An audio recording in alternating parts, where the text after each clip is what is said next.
Donc nous sommes Gilles Lavore et Damien Chauvin, partenaires au sein de la Business Line Operation Performance chez Hemming. Avant d'entrer dans le vif de ce webinaire, permettez-nous d'en préciser le déroulement. Nous allons tout d'abord parcourir les fondamentaux du Lean Six Sigma, base du progrès continu. Ensuite, nous détaillerons les raisons du progrès continu dans les fonctions support et des exemples de réalisation au travers de cas clients. Vous pouvez à tout instant poser des questions grâce à la fenêtre chat qui s'affiche en bas à droite de votre écran et nous répondrons aux questions à la fin de ce webinaire. Bon webinaire à toutes et à tous.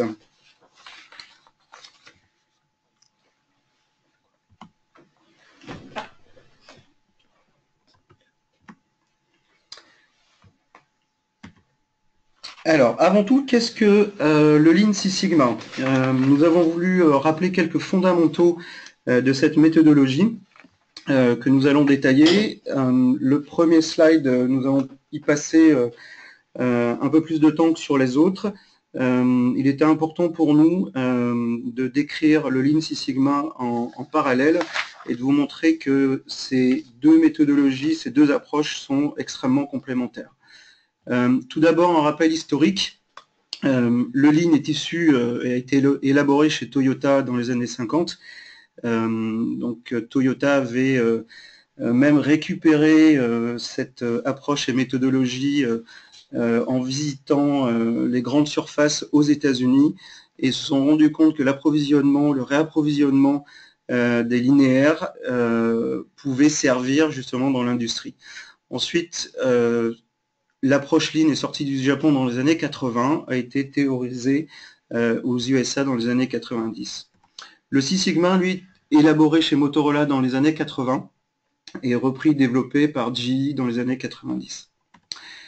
Qu'est-ce que cible le Lean aujourd'hui? Il vise à l'identification et l'élimination des pertes de temps sans valeur pour le client, l'entreprise et les employés.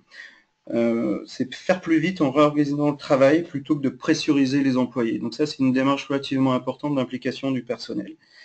Le Six Sigma vise le zéro défaut à chaque étape d'un processus et vise à l'élimination de la variation des processus pour satisfaire ses clients. Le Lean, la valeur ajoutée se produira sur le terrain. Toute l'organisation doit être présente et en soutien. Les employés, le management créeront les conditions du succès. Et le Lean vise à optimiser le processus pour le rendre plus fluide, réactif, permettant de répondre à la demande client.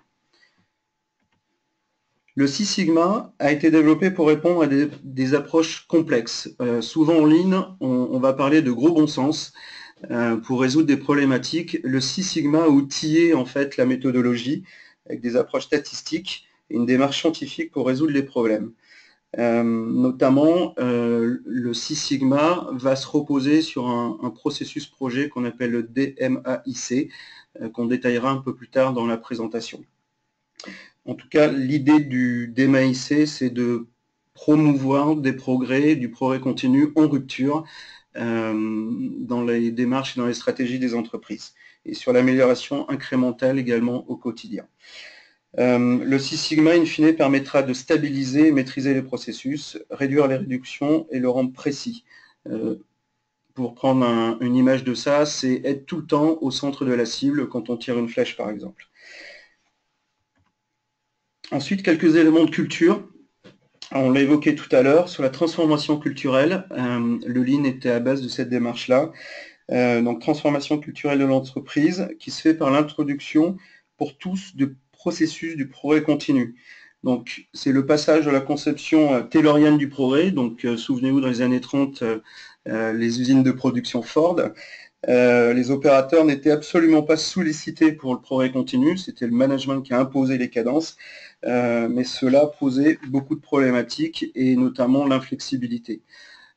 Contrairement au processus Toyota, où tout le monde a été concerné et c'était l'affaire de tous dans une culture itérative du progrès. Ensuite, les standards. La mise en place de standards opératoires permettra d'éviter les pertes et de réduire la variation grâce au Six Sigma. Le Six Sigma aidera l'organisation et à se focaliser sur le client, pardon. On parlera de la voix du client, qui définira les objectifs de performance et qui définira les enjeux principaux, les causes fondamentales des problèmes. Donc le ciblage est permanent dans le cadre de ce progrès continu. Ensuite, ces approches ont permis, quand elles sont menées conjointement, d'avoir une approche bottom-up avec le Lean et top-down avec le Six Sigma. Le Six Sigma permettra de tirer les fruits du top-down, donc sur l'alignement, l'efficacité, et le bottom-up, l'initiative et l'implication des employés. Jack Welch, un des salariés de Jack Welch avait dit chez GE à l'époque, contre mon salaire, vous avez eu mes bras, mais pour le même prix, vous auriez pu avoir ma tête. Donc là, on parle vraiment de délégation des responsabilités, implication à tous les niveaux, de la décentralisation et l'implication de tout le personnel. Donc on tombe véritablement avec l'approche combinée de Lean et de Six Sigma sur une culture de l'excellence opérationnelle, considérer que les problèmes sont des opportunités, représenteront toujours un gisement de progrès inépuisable. Donc la création de valeur est l'affaire de tous et de toutes, et ne doit pas être uniquement une affaire du management. Voilà, ce slide a été un petit peu long, mais c'était pour vous présenter justement les deux approches méthodologiques et l'approche combinée qu'on va voir un petit peu plus tard. Alors, donc comme l'a souligné Gilles, en fait, on vise via des approches Lean ou Six Sigma à l'amélioration des performances, mais la vraie question, c'est comment définit-on la performance? Sur quoi s'appuie-t-elle? Et en fait, un des concepts majeurs du Lean et du Six Sigma, c'est de dire que la performance doit être définie par les parties prenantes du processus et de l'entreprise, et notamment, essentiellement, le client. Donc, un des principaux éléments fondamentaux pour définir la performance d'une entreprise, ça doit être le client, ce qu'on appelle la voix du client. Alors, par client, on entend bien sûr les clients externes. Hein. Dans le cas d'un processus industriel ou de service, évidemment, ça peut être le client externe, mais ça peut être aussi le client interne, notamment pour les fonctions, par exemple, financières, hein, sujet dont on va parler aujourd'hui. Le client interne, il peut y avoir plusieurs clients internes, il peut y avoir la direction générale pour avoir un reporting en temps et en heure et exact, il peut y avoir des services achats qui veulent que les factures des fournisseurs soient enregistrées à temps, il y a des factures clients, bref, on remet au cœur de la définition de la performance le client interne ou externe, avec pour objectif l'amélioration de la valeur perçue par le client. C'est ça qui compte, c'est créer de la valeur pour le client. Au-delà du client, bien évidemment, il y a d'autres parties prenantes dans un processus et dans une chaîne de valeur d'une entreprise.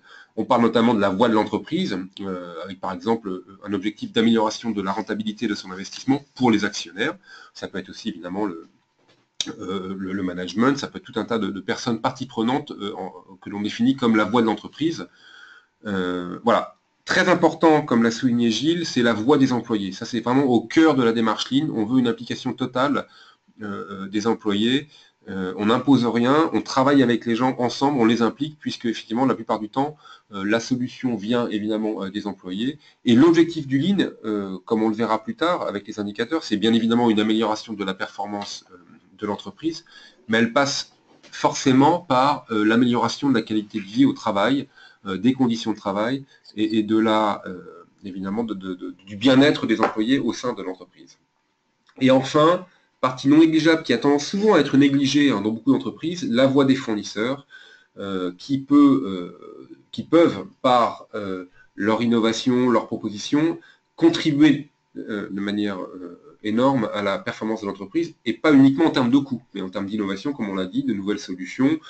Voilà. Donc ça, c'est vraiment remettre au cœur de cette démarche Lean et Six Sigma les voies ou les besoins, les desiderata des différentes parties prenantes. Voilà, c'est ça qui va définir in fine la performance, mais comme le Damien le disait, nous avons besoin aujourd'hui, lorsqu'on initie ce type de démarche au sein des entreprises, d'avoir l'adhésion. Sans adhésion, les efforts d'amélioration auront pas ou peu d'impact sur l'entreprise.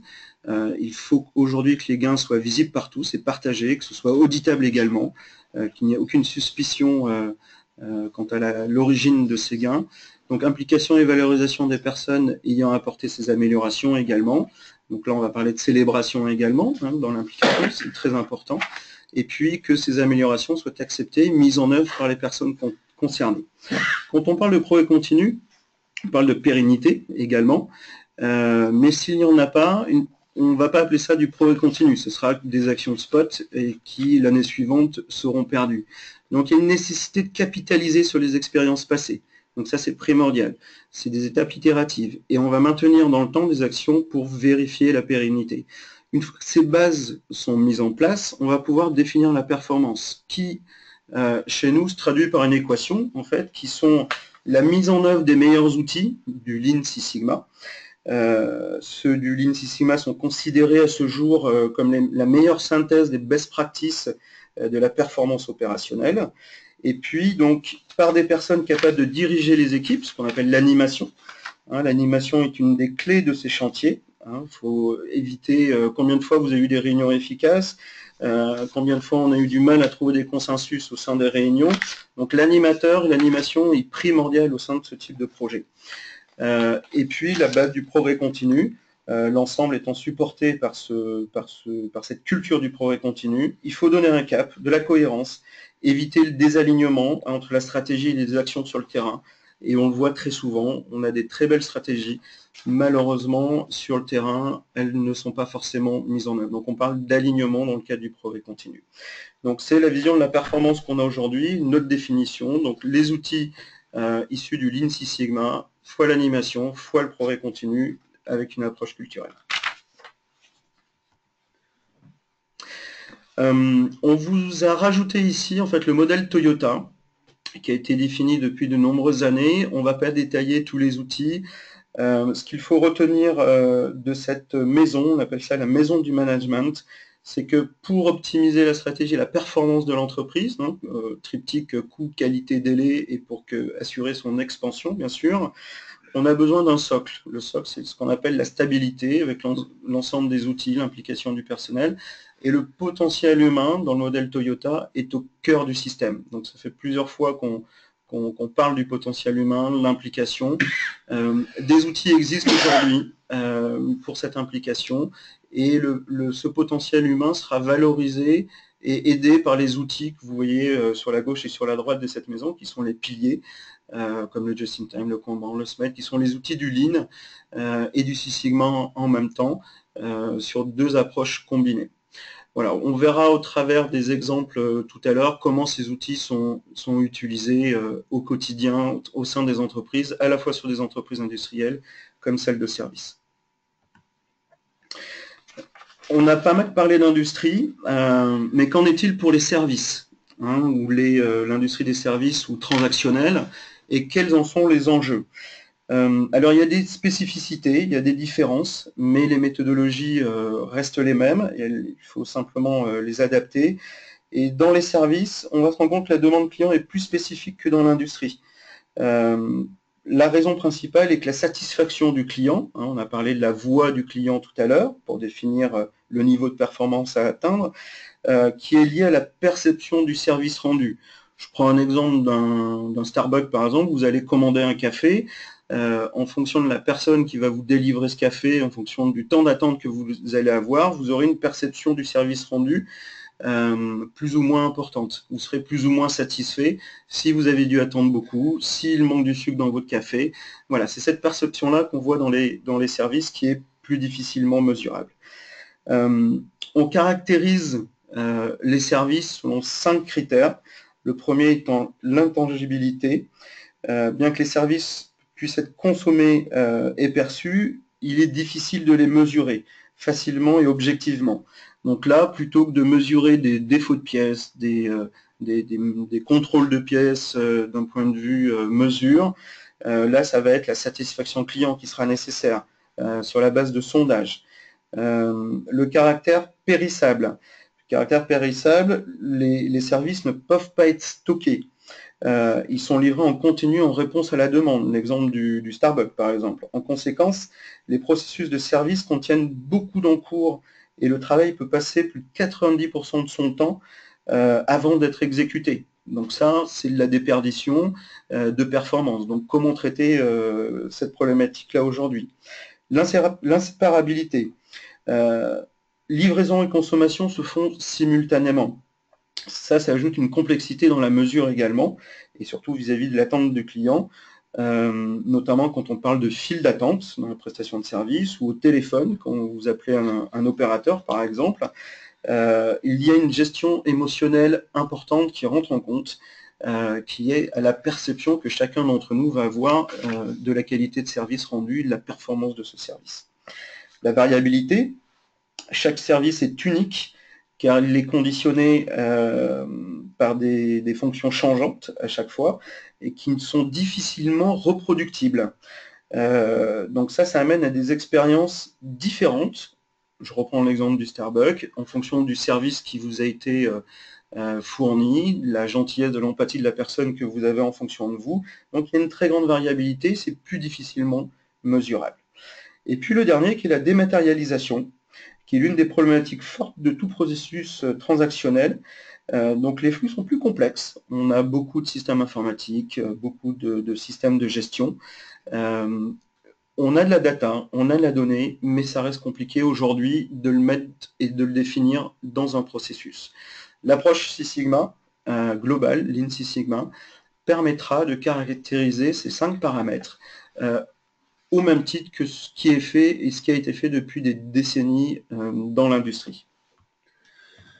Alors justement, là ce qu'on a dit depuis le début, c'est qu'en fait au départ le Lean Six Sigma et les approches Lean ont été développées pour l'industrie, mais depuis quelques années, et encore plus, cette tendance s'accélère.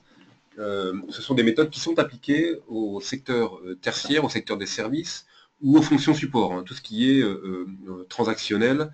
Et ces méthodes offrent des opportunités majeures de progrès et d'amélioration des performances, notamment dans les coûts. Donc on vous donne quelques exemples. Par exemple, plusieurs analyses ont montré que 30 à 80% du coût des services sont liés à des gaspillages, ce qu'on appelle les MUDA dans l'approche Lean.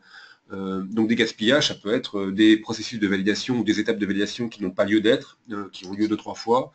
Et souvent, le plus souvent, ces MUDA, donc ces gaspillages, sont ce qu'on dit souvent sous la moquette, c'est-à-dire qu'ils ne sont pas visibles spontanément. Donc il faut vraiment une analyse en détail pour les voir. Alors, ça marche bien, hein. Voilà. Ensuite, pareil, une analyse approfondie montre, les analyses approfondies dans le secteur des services ou du transactionnel ou des fonctions support montrent qu'il y a aussi 30 à 50% de surcoûts qui sont liés à une exécution trop lente des tâches, ou alors, encore plus important, à un retravail, une retouche. Par exemple, on peut corriger une facture, revenir plusieurs fois sur une facture liée aux erreurs, pareil pour une commande client. Bref, il y a des gisements de gains, d'opportunités d'amélioration énormes dans le secteur des services. Un autre sujet, c'est l'exploitation des données. En fait, dans le secteur des services ou du transactionnel ou des fonctions support, aujourd'hui, on constate que l'utilisation des données manipulées par ces fonctions est relativement faible dans la prise de décision, dans le cadre du progrès continu. Alors que par ailleurs, dans les processus industriels, on a quand même énormément aujourd'hui de données qui nous permettent d'analyser et de prendre des décisions. Donc voilà. Donc, encore une fois, on a aujourd'hui fait jusqu'à maintenant une espèce de cours magistral un peu sur les techniques du Lean Six Sigma, sur l'historique. Voilà. Donc désormais, dans la deuxième partie de cette présentation, on va se focaliser un peu plus sur l'application de ce Lean Six Sigma, des méthodes Lean, aux fonctions support et notamment à la fonction financière, qui est vraiment l'objet d'aujourd'hui. Donc voilà, après cours magistral, maintenant un cours un peu plus pratique. Donc, dans le cadre d'une recherche d'amélioration et d'optimisation d'une organisation de fonctions support, il s'agit aujourd'hui de travailler sur 4 axes différents complémentaires. D'abord, un axe structure qui, en fait, en gros, qui regroupe toutes les décisions fondamentales de l'organisation. Est-ce que centralisation versus décentralisation, localisation de l'organisation. Donc c'est vraiment la partie structurelle, vraiment fondamentale de l'organisation, c'est toutes les décisions ou toute la philosophie ou le fondement qui permet de définir l'organisation. Le deuxième axe majeur qu'on détaillera un peu plus dans la suite de la présentation, c'est l'axe processus. Et là, c'est là-dessus qu'on va appliquer d'ailleurs beaucoup d'outils Lean Six Sigma pour l'optimisation de ces processus. Donc, ces outils vont consister en fait à revoir en détail les processus pour éliminer encore une fois toutes ces tâches à non valeur ajoutée perçues par le client, mais on y reviendra. troisième axe clé au cœur de la méthode Lean Six Sigma, hein, on l'a déjà dit plusieurs fois, ce sont les ressources, donc les ressources humaines. En termes, évidemment, là on parle en termes évidemment de qualité, de compétences, de formation, aussi évidemment en termes de nombre, hein, c'est quand même une question clé autour de l'optimisation des organisations.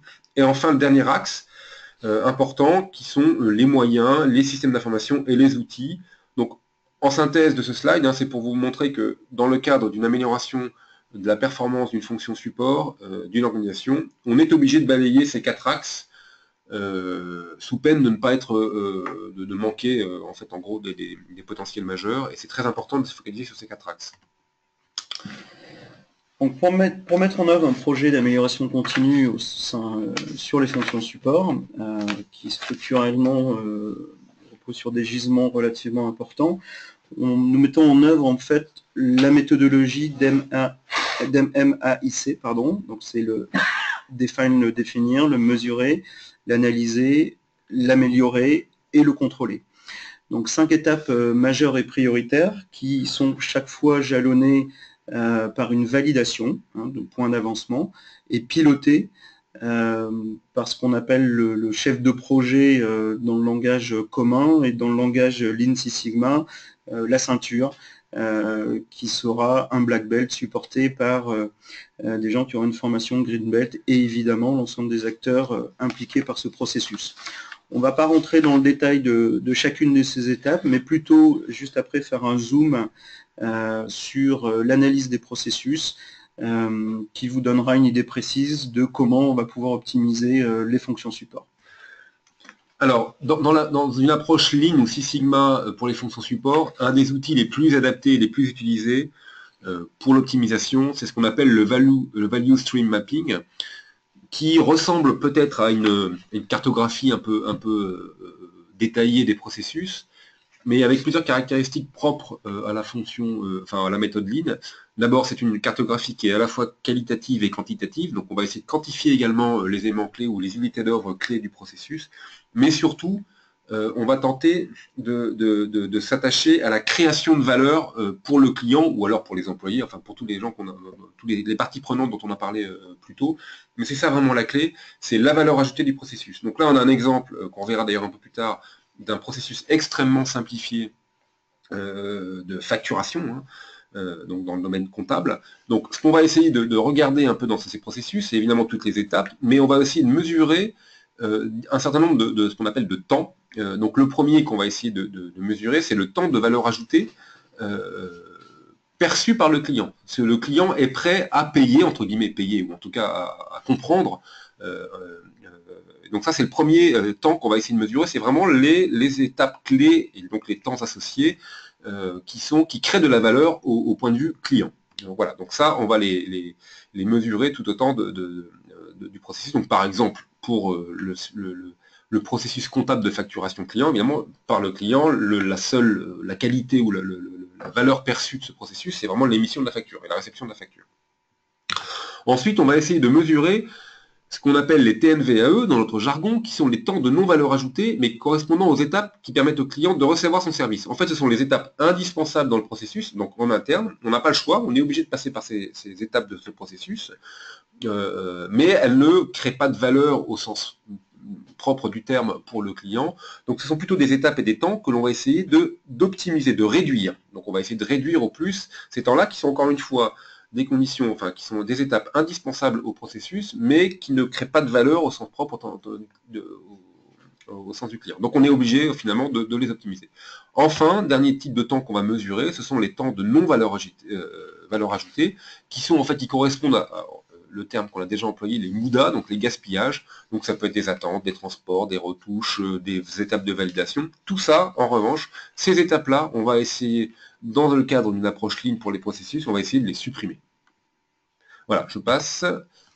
Alors, une fois qu'on a défini l'ensemble de ce processus et l'ensemble des temps de valeur ajoutée et non de valeur ajoutée, on va mesurer l'ensemble de ces temps. L'objectif étant de définir ce qu'on appelle le temps de taille, donc c'est le temps de production divisé par le nombre de dossiers à fournir ou de factures à fournir dans le cadre de notre exemple. Et on va se rendre compte qu'il y a des goulots, des contraintes qui dépassent ce temps-là.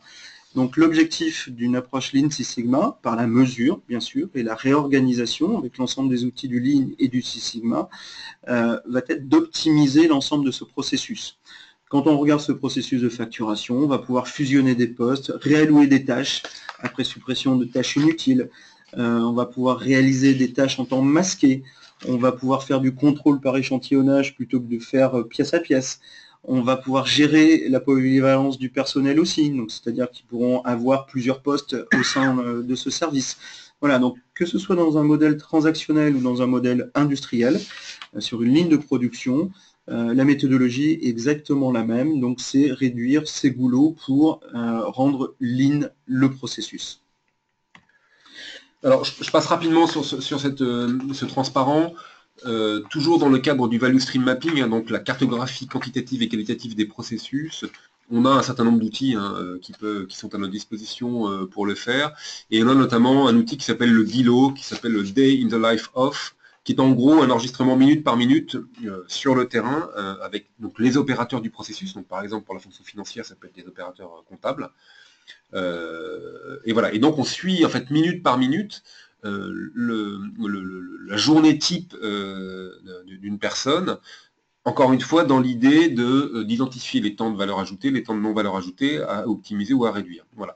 Donc c'était juste pour illustrer un des outils, ça vient de l'industrie, hein, évidemment, c'est quelque chose qu'on a appliqué par exemple sur des chaînes de production hein, pour constater et mesurer le temps moyen et les durées ou les activités d'une journée d'un opérateur. Mais c'est tout à fait applicable aux fonctions support, on l'a déjà fait hein, plusieurs fois, et on a notamment développé nous-mêmes une application mobile qui permet de fiabiliser et de faciliter finalement le DILO. Donc voilà, c'était un exemple, illustration d'un outil de Lean Six Sigma pour le value stream mapping. Voilà, qui s'adapte très bien au processus transactionnel justement, parce qu'il est très compliqué de mesurer, comme on l'a vu au départ sur des fonctions de service, les temps de valeur ajoutée. Donc cette application permet aujourd'hui justement d'avoir une mesure juste et de rentrer dans son optimisation. Quelques exemples vraiment très rapidement de cartographie détaillée des processus. Donc on a toujours le processus facturation.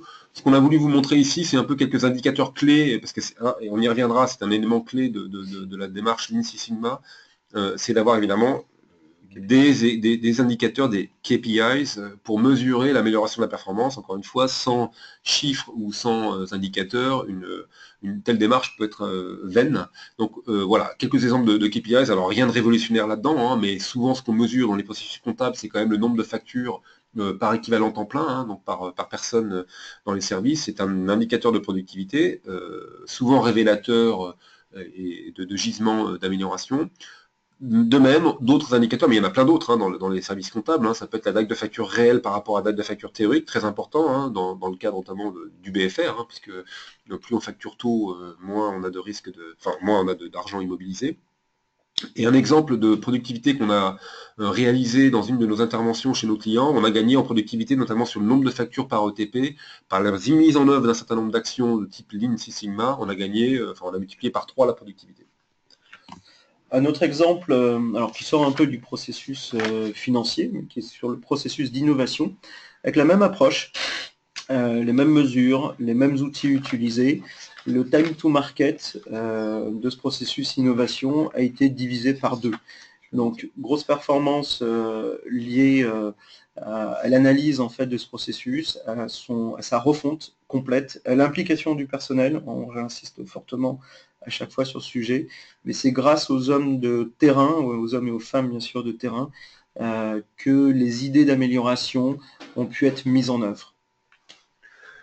Voilà. Alors, pour rebondir encore une fois sur les indicateurs, on a voulu vous illustrer un peu quelques indicateurs que l'on utilise couramment dans nos interventions sur les fonctions support dans le cadre de démarche Lean. Donc voilà, on vous les donne très rapidement, hein. Il y a un premier indicateur très macro qui est le pourcentage de dépenses, ce qu'on appelle SG&A, donc de fonctions support, d'overhead cost, Selling, General Expenses and Administration Expenses, pardon, par rapport au chiffre d'affaires. Donc dans un un univers commun, c'est-à-dire dans une même industrie, hein, par exemple, je dirais l'agroalimentaire ou l'industrie pétrolière, il est toujours intéressant de mesurer, de comparer par rapport à ses pairs, ce pourcentage finalement de SG&A par rapport au chiffre d'affaires.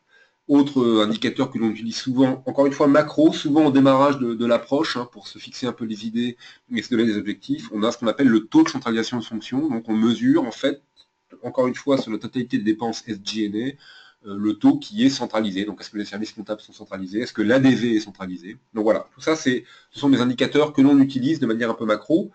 Ensuite, on peut rentrer de manière un peu plus micro dans chaque fonction. Donc là, encore une fois, on a illustré par deux indicateurs. L'un plutôt pour des services fonctions support marketing, l'autre plutôt pour des fonctions support de type comptable. Donc, par exemple, sur le marketing, ça c'était un benchmark interne au sein d'un de nos clients. On a mesuré le nombre d'offres marketing gérées par équivalent temps plein au sein de la fonction marketing. Et là, qu'on voyait quand même qu'il y avait des écarts relativement importants de l'ordre de 3 entre le nombre d'offres gérées par une BU et le nombre d'offres gérées par une autre BU.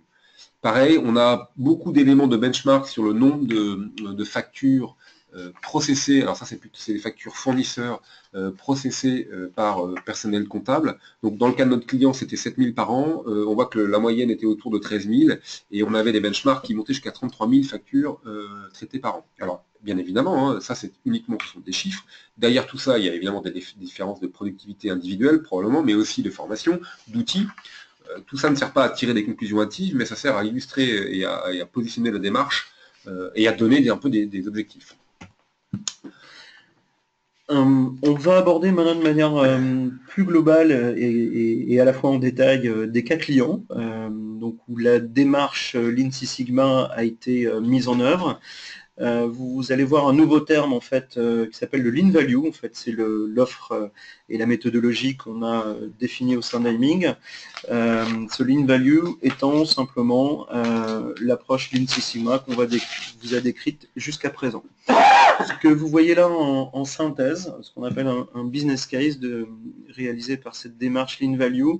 Un de nos clients nous a confié l'ensemble de ce processus, de fonctionnement. Donc une méthodologie DMAIC a été mise en œuvre, celle que vous avez vue précédemment. L'objectif ici, les enjeux plutôt, reposaient sur une inefficacité en fait, du fonctionnement de l'entreprise, où les départements communiquaient mal ensemble, où les outils, les KPI, les outils de pilotage mesuraient certaines choses mais ne mesuraient pas la performance telle qu'on la direction générale voulait la concevoir, et un enjeu fort derrière justement de refondre l'organisation et de l'optimiser afin de financer, ça c'était l'objectif et le mandat projet qui nous était donné, donc c'était financer la stratégie 2020. Donc cela nous a été confié, le projet a duré 6 mois, pour définir en fait l'ensemble du plan de progrès, continu. On a fait la refonte de ce processus interne qui impliquait le commerce, le marketing, le département IT, les achats et la finance. La mise en œuvre d'outils d'aide à la décision, des prises de décision aussi sur je fais en interne ou j'externalise. Notamment sur les fonctions IT, où ce projet a pu mettre en avant le fait qu'il fallait réinternaliser des compétences.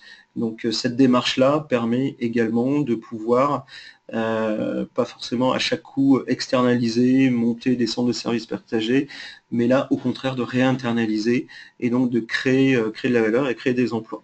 Il y a une refonte également du réseau commercial, où une productivité de 20% a été mise en œuvre. Et puis, on l'a vu tout à l'heure, la réduction du time to market. Donc, ce client a pu mettre sur le marché en 2 fois moins de temps de nouveaux produits et de nouvelles offres sur le marché. Les économies générées sur l'ensemble de ce processus ont été de 18 millions d'euros. Sur des économies achats, 15 millions d'euros sur l'ensemble des fonctions support. Alors c'est au-delà de la valeur financière, c'est également de la valeur de productivité, de satisfaction du personnel aussi, parce que l'ensemble des fonctions de l'entreprise ont été intégrées dans ce projet. On vous rappelle que vous avez la possibilité de poser des questions, hein, si vous en avez, via la petite fenêtre chat. Donc n'hésitez pas, on en reçoit déjà quelques-unes, mais n'hésitez pas à nous alimenter en question, on y répondra avec plaisir. Un deuxième exemple, alors on a vu l'exemple précédent était quand même sur une grande échelle, hein, avec une société de taille importante, plusieurs milliards de chiffres d'affaires. La méthodologie Lean Six Sigma peut aussi s'appliquer aux petites entités. Et là, c'est l'exemple qu'on a traité. Donc, c'était pour un producteur donc industriel de matières premières transformées pour l'industrie du réfractaire, chiffre d'affaires environ 90 millions d'euros, avec un enjeu particulier. En fait, le service comptable et l'ADV, ces services-là étaient éclatés entre le siège parisien de cette business unit et l'usine qui était dans le Grand Ouest. Donc au total, on avait environ une quinzaine de personnes qui travaillaient à la fois dans les services comptables et à la fois dans l'ADV. ADV et services comptables dans ce business étant très impliqués, puisque l'ADV facturait les clients, par exemple. Et historiquement, pour des raisons historiques, il y avait une surcharge de travail importante, beaucoup d'heures supplémentaires, et beaucoup de frustration de la part des employés, hein, qui passaient beaucoup de temps à faire des choses un peu administratives, des copies, des fax, double archivage. Bref, une communication compliquée entre ce siège parisien et cette usine du Grand Ouest. Donc nous avons appliqué une méthodologie Lean Six Sigma sur les processus à la fois ADV et comptable, donc une revue avec sa fameuse value stream mapping, hein, j'y reviens toujours, analyse, définition de la valeur perçue par le client, cartographie complète des processus, indicateurs de benchmark, et on a travaillé à supprimer toutes les valeurs ajoutées. Donc les résultats ont été relativement importants en termes financiers. Alors, on parle là de 200 kg d'économie au total, donc ça me paraît peut-être pas révolutionnaire, mais en tout cas c'était important pour un business de 90 millions d'euros. Donc cette analyse Lean Six Sigma a conduit à la suppression de tous les postes intérimaires, donc moins 5 ETP sur un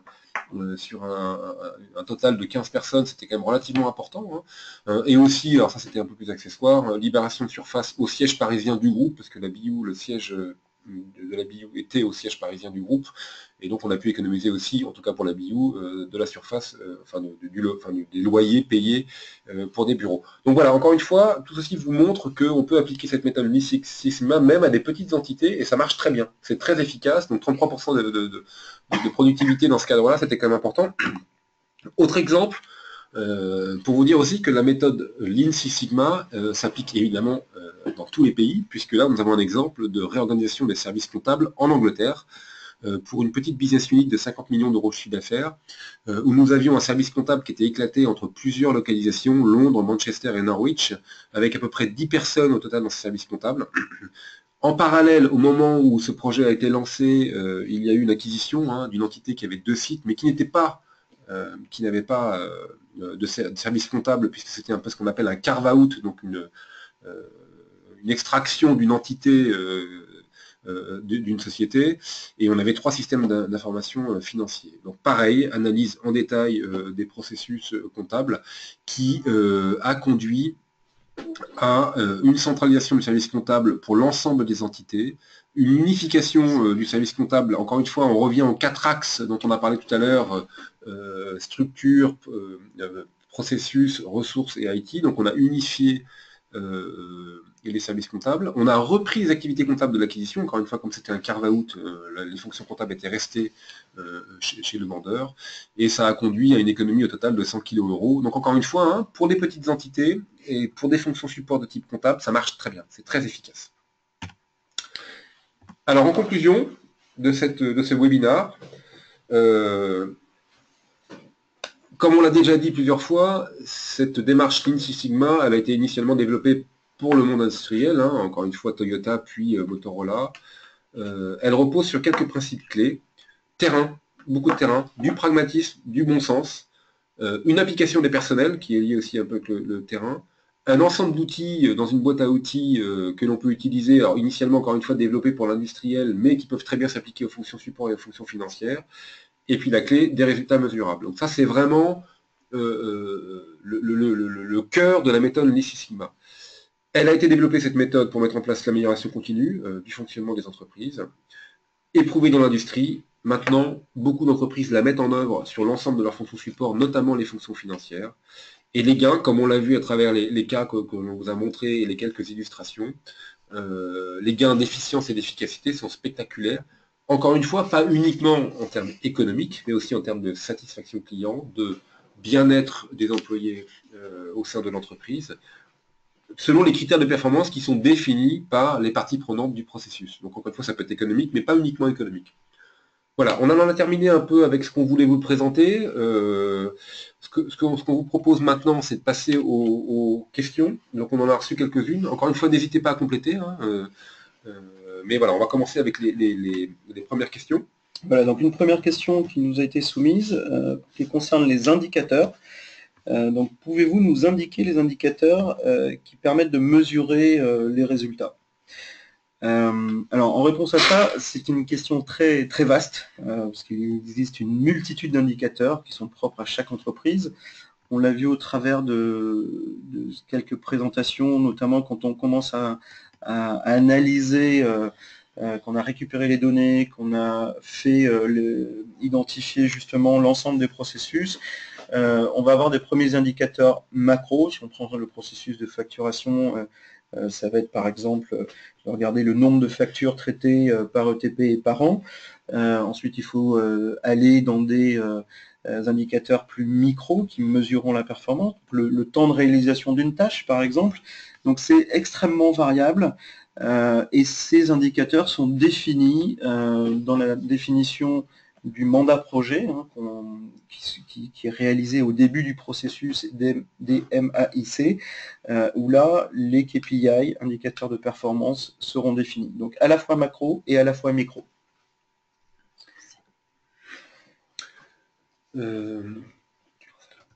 Alors, une deuxième question qui nous a été posée, qui vient de nous être posée, c'est un peu quels sont les bénéfices financiers que l'on constate en moyenne, en particulier sur le long terme. Donc ça, on l'a illustré un peu dans notre présentation, appliqué aux fonctions support, notamment aux fonctions financières. Si bien évidemment l'objectif du projet est vraiment de faire des économies, les résultats sont très spectaculaires. On parle là d'économies qui sont de l'ordre de 30% en moyenne, hein, clairement. Les exemples qu'on vous a donnés, donc les exemples qu'on vous a donnés montraient effectivement des économies de l'ordre de 30%. Mais encore une fois, tout dépend de ce que l'on vise, hein, tout dépend de ce que les parties prenantes visent.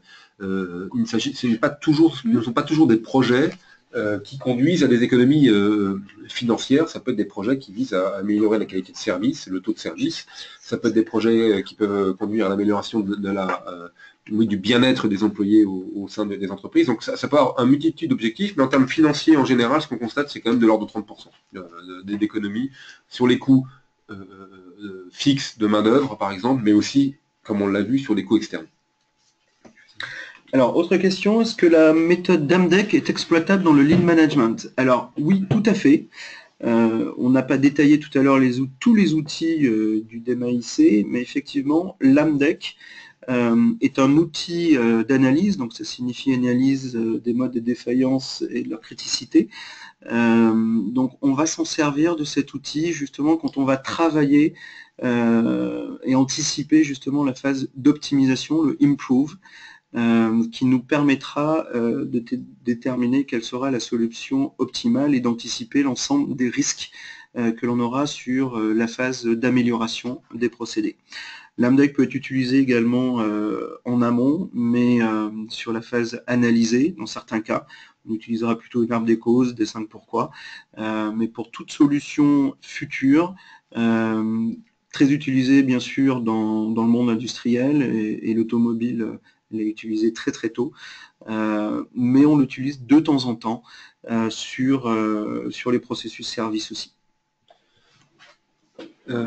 Ensuite, une question sur les principales résistances ou les freins les plus courants rencontrés dans les entreprises. C'est une excellente question. Merci de nous l'avoir posée, puisque comme vous l'avez vu, la méthode LEAD va au cœur du processus et au cœur du fonctionnement et du travail des gens.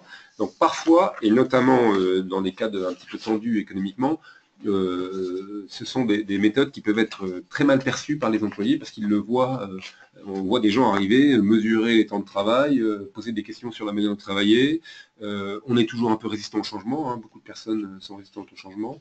Donc, c'est une très très bonne question. La clé dans tout ça, c'est évidemment, on l'a déjà dit, hein, c'est d'abord une communication en amont et tout au long du projet efficace, qui vient du top management. Donc beaucoup de communication, beaucoup d'explications. Et puis surtout, c'est de l'implication des personnels. On y revient. Les employés, les personnels sont à la base des solutions d'amélioration de la performance. Et je dirais aussi bien dans une partie un peu industrielle ou supply chain que dans une fonction support, hein, c'est clair, c'est à la base. Donc, on n'a pas d'autre réponse à vous faire que de dire c'est de la communication, c'est de l'implication des personnels, mais c'est sûr que ça peut être compliqué, encore une fois, c'est quelque chose qui peut être compliqué parce que les gens se sentent un petit peu jugés. Oui, cette démarche est faite au quotidien, hein. C'est ce qu'on appelle le processus itératif du progrès continu. Donc il est indispensable aujourd'hui d'impliquer très en amont, dès la définition du projet, dans la constitution de l'équipe, l'ensemble du personnel. Donc les gens c'est ce qu'on appelle la voix des employés, ce sont les parties prenantes. Et c'est partie prenante extrêmement importante dans la réussite du projet, sinon ça ne fonctionnera pas. Alors on a plusieurs questions qui nous arrivent là, qui sont elles aussi très intéressantes. Donc une question qui est le ROI moyen d'un projet Lean, coût de la mission versus économie annuelle récurrente. Alors on n'en a pas parlé, on n'a pas parlé de la durée d'une mission type un peu de Lean. Je vais laisser Gilles détailler ça. Alors c'est relativement variable en fonction de ce qu'on appelle la douleur à traiter et en fonction de la méthodologie employée. Un projet peut durer un mois, une semaine. On va appliquer ce qu'on appelle le gros bon sens sur des projets courts et on pourra résoudre ça relativement rapidement. Quand le projet est plus complexe, un projet DMAIC par exemple va durer de 4 à 6 mois. Les ROI constatés sur ce type de projet sont de 4 à 8. En fait, l'investissement nécessaire, la mise en œuvre du progrès continu, la recherche de solutions, en moyenne sont de 4 à 8. Donc le coefficient multiplicateur est relativement important, surtout que ça s'inscrit dans la durée, donc ce sont des projets qui sont pérennes d'ailleurs, parce qu'on a mis en œuvre l'ensemble des ce qu'on va appeler les key success factors du changement au sein de l'entreprise.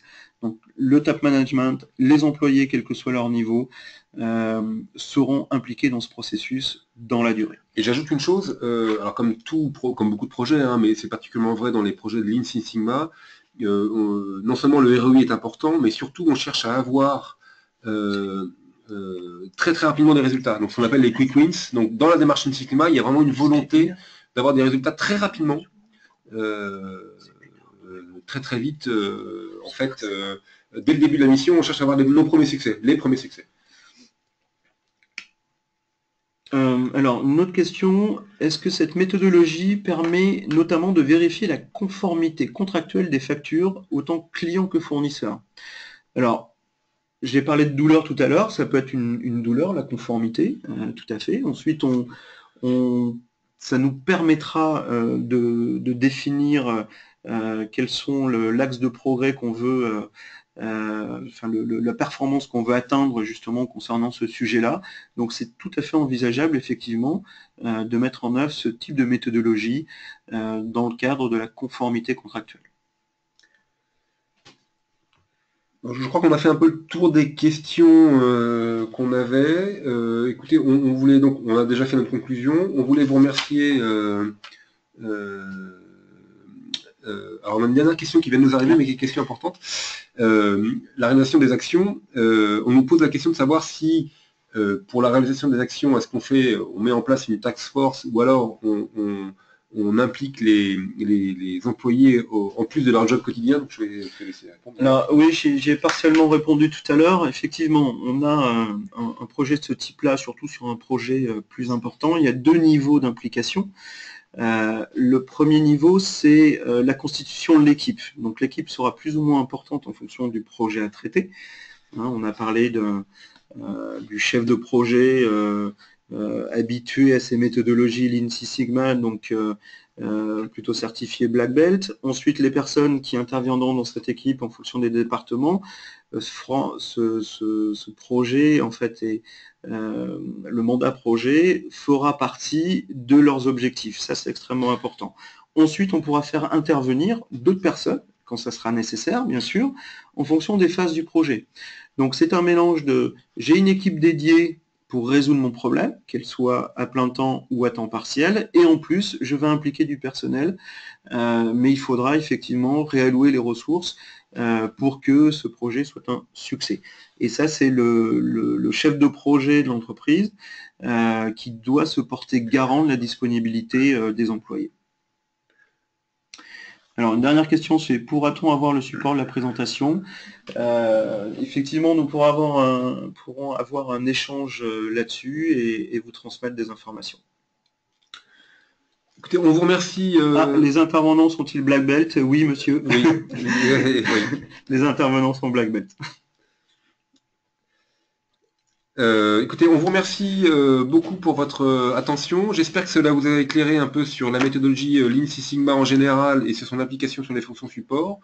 On est bien sûr prêt à répondre à toutes vos questions hors séance, hein, si vous en avez. Et on reviendra vers vous très rapidement avec le support et puis des éventuels échanges. Si vous avez d'autres questions, vous avez nos coordonnées. Je crois qu'on a indiqué notre mail aussi. N'hésitez pas à nous les faire parvenir. On y répondra avec très grand plaisir. Merci encore à tous et à très bientôt. Au revoir. Au revoir.